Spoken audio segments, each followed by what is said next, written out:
कधीकधी काही प्रवास फक्त नवीन ठिकाणं दाखवत नाहीत, तर ते आपल्याला स्वतःशी पुन्हा भेटवतात. गेल्या काही महिन्यांपासून खूप काही बदललं. काही स्वप्न पूर्ण झाली, तर काही अजूनही वाट पाहत आहेत.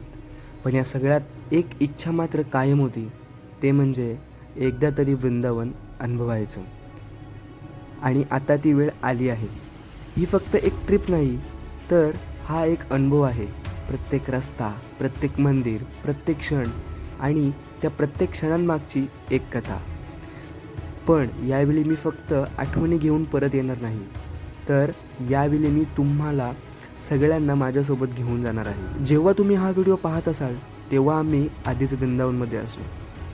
आणि आजपासून सुरू होतोय द वृंदावन डायरीज. डे 1 पासून ते शेवटच्या दिवसापर्यंत प्रत्येक दिवसाचा एक नवीन एपिसोड. हा फक्त प्रवास नाही, ही एक कथा आहे. रस्त्यांची, श्रद्धेची आणि आठवणींची. आणि त्या प्रत्येक क्षणाची जी आपण एकत्र अनुभवणार आहोत. म्हणून एकही एपिसोड मिस करू नका, कारण प्रत्येक दिवस नवीन असेल. प्रत्येक एपिसोड नवीन अनुभव घेऊन येईल.